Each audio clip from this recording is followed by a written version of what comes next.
1,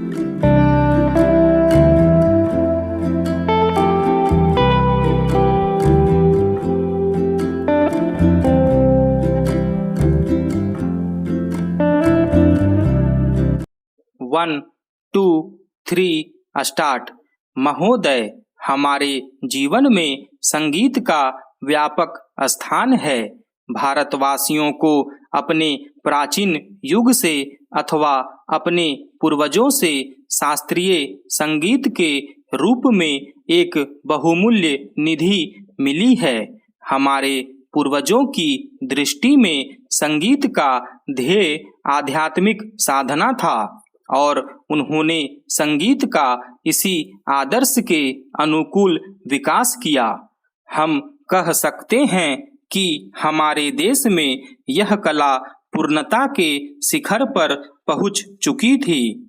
संगीत के ध्येय के संबंध में आज हमारे विचार चाहे कुछ भी हों, यह सभी स्वीकार करेंगे कि इसमें सामंजस्य की ओर ले जाने वाली और व्यक्त जगत से ऐक्य का आभास कराने वाली शक्ति निहित है। संगीत के वातावरण में ही नहीं बल्कि श्रोताओं और गायकों के मन में भी सामंजस्य की उत्पत्ति होती है।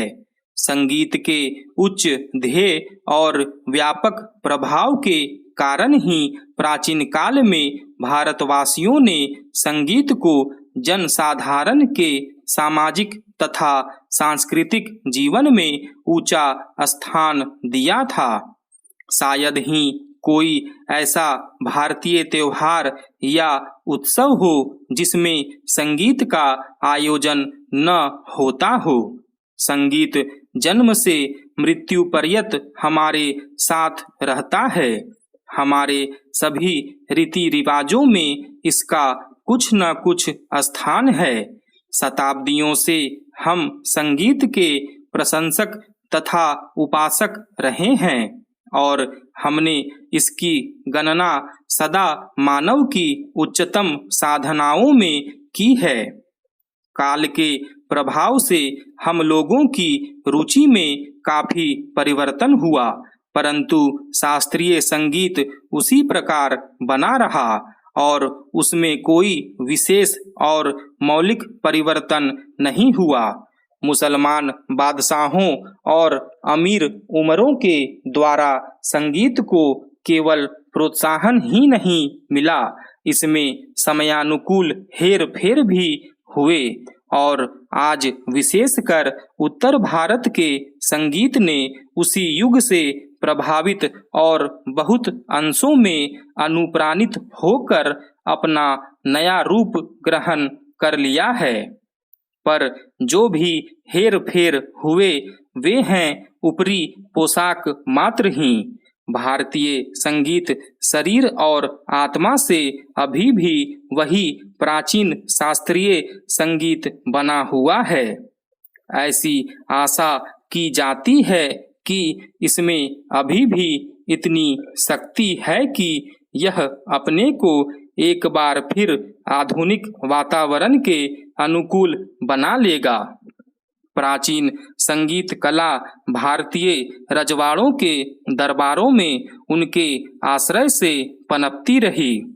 यह स्वीकार करना होगा कि भारतीय नरेशों द्वारा दिए गए प्रश्रय के कारण संगीत लुप्त होने से बच गया, परंतु यह भी मानना पड़ेगा कि इन वर्षों में भारत की जनता का शास्त्रीय संगीत से बहुत कम संपर्क रहा। अतः जनता और हमारे परंपरागत सर्वश्रेष्ठ संगीत के बीच एक खाई पैदा हो गई। यदि हमें संगीत को जीवित रखना है और सहस्रों वर्ष पुरानी इस अमूल्य परंपरा की रक्षा करनी है तो हमें इस खाई को पाटना होगा। यदि यह आवश्यक हो तो शास्त्रीय संगीत में ऐसे संशोधन करने में कोई बुराई नहीं जिनके फलस्वरूप यह लोकप्रिय बन सके। इसके साथ ही जनसाधारण को भी शिक्षित करने की आवश्यकता है, जिससे उनकी रुचि अधिक परिष्कृत हो सके और वे शास्त्रीय संगीत का आनंद उठा सके। भारत गणराज्य में नरेशों अथवा रजवाड़ों का अच्छा स्थान है।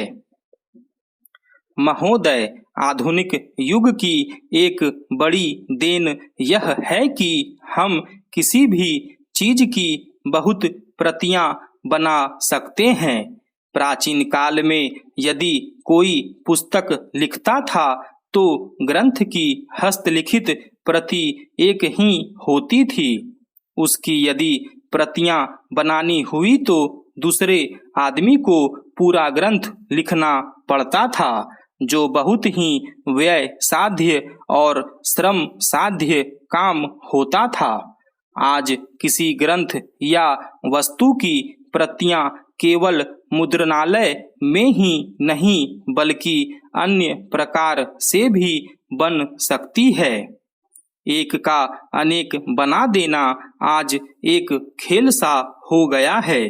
यदि किसी अच्छे नाटककार ने मंच पर अच्छा खेल दिखलाया तो उसकी बड़ी ख्याति हुआ करती थी, पर वह नाटककार एक ही स्थान पर अपना खेल दिखला सकता था और यह भी नहीं कहा जा सकता कि एक ही खेल को यदि वह फिर से दिखलाना चाहे तो उसे उतनी ही कुशलता से दिखला सकेगा जितनी कुशलता से उसने पहली बार दिखलाया था।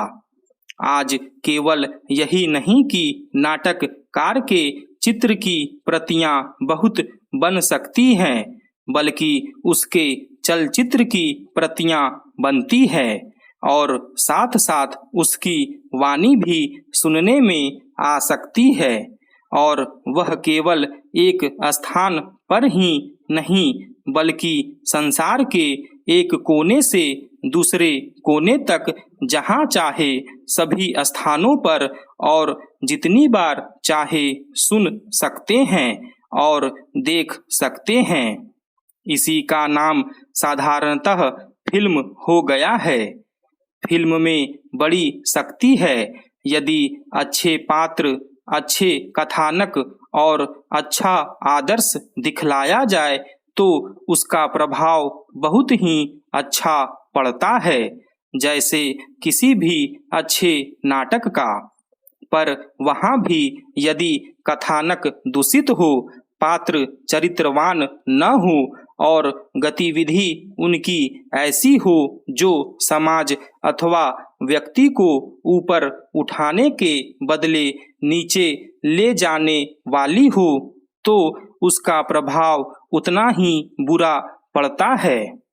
नाटक तो एक आदमी एक स्थान पर करके उसका भला या बुरा प्रभाव वहाँ बैठे हुए लोगों पर ही डाल सकता है।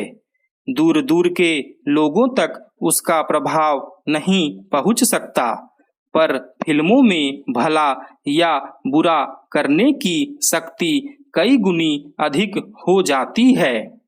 किसी फिल्म की जितनी प्रतियां बना ली जाती है, उतना ही उसका प्रभाव भी असीमित हो सकता है। इसलिए यह आवश्यक हो गया है कि जिस चीज में इतनी शक्ति हो, उसका उपयोग इस प्रकार से किया जाए कि उससे अच्छा फल मिले और उसमें किसी प्रकार की बुराई न आने पाए। आज सिनेमा का उपयोग 3 कामों में होता है: शिक्षा, मन बहलाव और प्रचार। ये तीनों काम जीवन में महत्वपूर्ण हैं। सिनेमा का उपयोग शिक्षा के काम में जितना बढ़ेगा उतना ही हो सकता है, पर शर्त यह है कि कथानक शिक्षाप्रद हो और जो पद्धति अपनाई जाए वह ऐसी हो जिसके द्वारा शिक्षार्थियों को सच्ची शिक्षा मिल सके।